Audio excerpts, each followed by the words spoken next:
परिवर्तन हो रहा है, इसके बारे में आज हम लोग देखेंगे। दोस्तों, आज इस पर्यावरण में रह रहे हैं और जी पा रहे हैं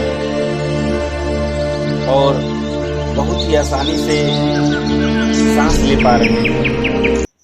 उसका सिर्फ एक ही कारण है, वो है हमारे पूर्वज। हमारे पूर्वज ने हमारे पर्यावरण को सुरक्षित रखा है, जिसमें हम लोग आज अच्छी तरह से जी रहे हैं, अपने जीवन को व्यतीत कर रहे हैं। तो हम लोग का भी दायित्व तो बनता है कि आने वाले भावी पीढ़ियों के लिए अपने पर्यावरण को सुरक्षित रखें और पर्यावरण प्रदूषण को जितना से जितना हो सके रोकें।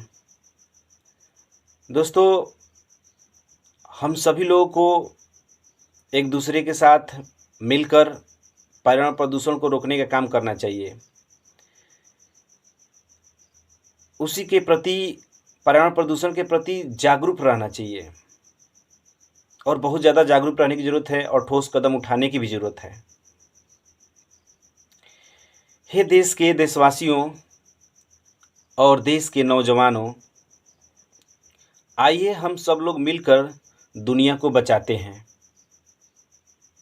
और अपने देश को बचाते हैं। और हम लोग जितना से जितना हो सके, जितना अधिक से अधिक हो सके, अपने देश में पर्यावरण प्रदूषण को फैलने से रोके।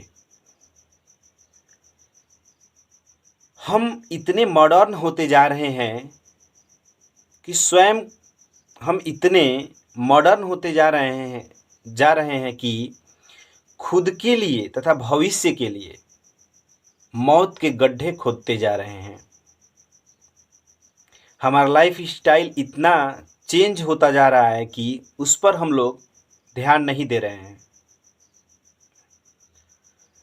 जिस मिट्टी तथा जलवायु में हम लोग रह रहे हैं, उसी मिट्टी तथा जलवायु में विष घोलने का काम कर रहे हैं। हे देश के देशवासियों, हमें जागरूक रहने की ज़रूरत है। हमें अपने लाइफ स्टाइल को बदलने की ज़रूरत है। हमें अपने लाइफ स्टाइल पर ध्यान देने की ज़रूरत है।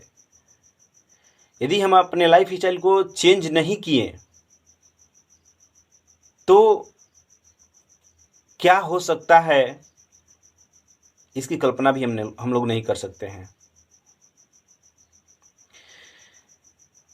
हमारा लाइफ स्टाइल क्या चेंज होता जा रहा है, इसके बारे में देखें।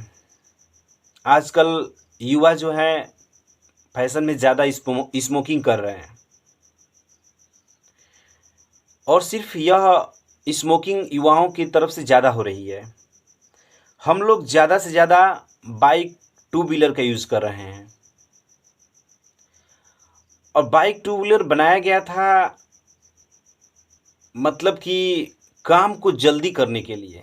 जो काम 2 घंटे में हो रहा है वो काम आधा घंटा, 1 घंटा में हो जाए। तो काम तो होता जा रहा है, आगे बढ़ भी रहे हैं हम लोग, लेकिन उसी काम के वजह से आने वाले भावी पीढ़ियों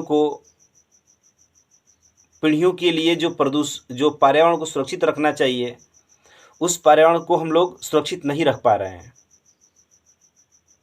तो ज़रूरी है कि हम लोगों का काम भी होता जा रहा है और डेवलपमेंट भी हो, हम लोग आगे की तरफ बढ़े भी और पर्यावरण को सुरक्षित भी रखें। ये हम लोग का अपना दायित्व है, रिस्पॉन्सिबिलिटी है। और जितना अधिक से अधिक हो सके टू व्हीलर और फोर व्हीलर का यूज़ कम करें, साइकिल का यूज़ ज़्यादा करें। कहीं आने जाने के लिए साइकिल का ज़्यादा यूज़ करें। साइकिल चलने से हम लोग का इमेज धूमिल नहीं हो सकता है।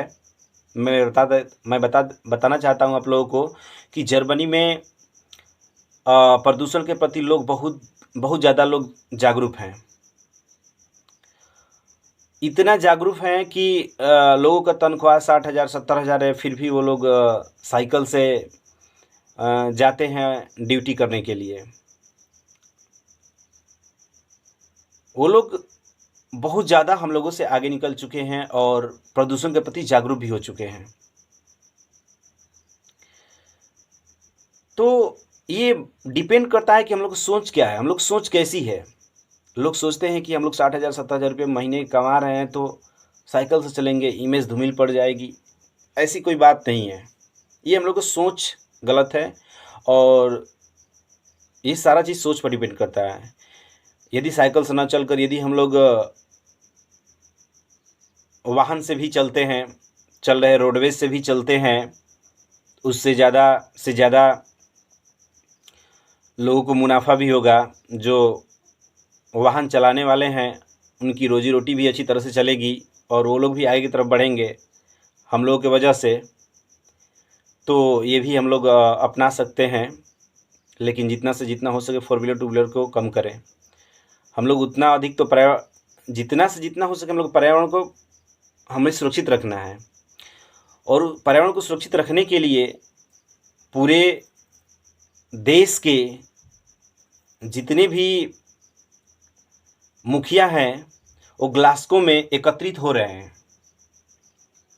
वो ग्लासगो में COP26 जलवायु शिखर सम्मेलन चल रहा है, जिसमें हम लोग का देश के प्रधानमंत्री नरेंद्र मोदी जी अपने देश की तरफ से प्रतिनिधित्व किए हैं।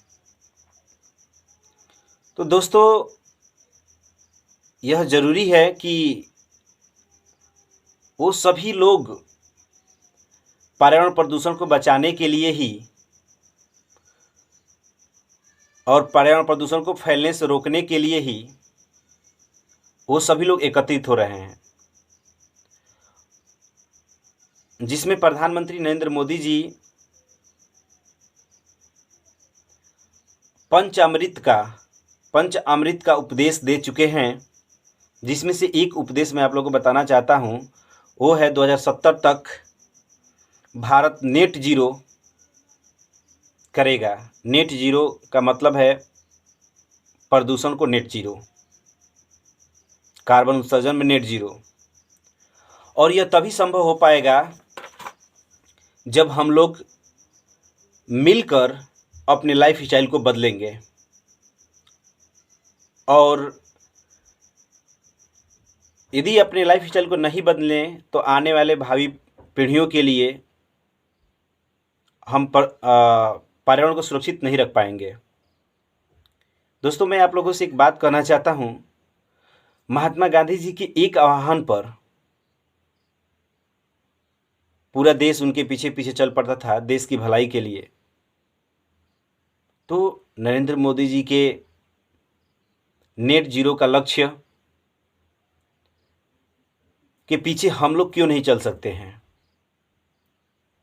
ये भी तो देश की भलाई के लिए ही काम कर रहे हैं। दोस्तों, यदि पर्यावरण प्रदूषण को लेकर यदि ठोस कदम नहीं उठाएंगे तो बहुत ज़्यादा तबाही का सामना हम लोगों को करना पड़ जाएगा। अगर हम लोग ऐसा नहीं किए तो आगे बहुत परिणाम देखने को मिल सकता है और मिल रहा है। जैसे जगह जगह पर वर्षा का बहुत तेज होना, पृथ्वी का तापमान बढ़ना, ग्लेशियर का पिघलना, बाढ़ का आना और जंगलों में भीषण आग लगना। जितने समुद्र के पास कस्बे हैं, गांव हैं, शहर है, वो धीरे धीरे जलमग्न होता जा रहा है, मतलब जल के अंदर समाहित हो रहा है। इसका कारण है ग्लेशियर पिघल रही हैं और ग्लेशियर पिघलने के कारण है बहुत ज़्यादा प्रदूषण, कार्बन का उत्सर्जन। तो यह ज़रूरी है कि हम लोग अपने देश तथा दुनिया को सुरक्षित रखने के लिए अधिक से अधिक पर्यावरण प्रदूषण को फैलने से रोकें। दोस्तों, आज के लिए बस इतना ही। दोस्तों, आज दीपावली है और आप सभी को हैप्पी दिवाली। और आप जितना से जितना कम से कम हो सके पटाखे का यूज़ करें, और न करें तो बहुत ही अच्छा है, क्यों इससे हम लोग प्रदूषण को रोक सकते हैं। That's all. Thank you. जय हिंद, जय भारत।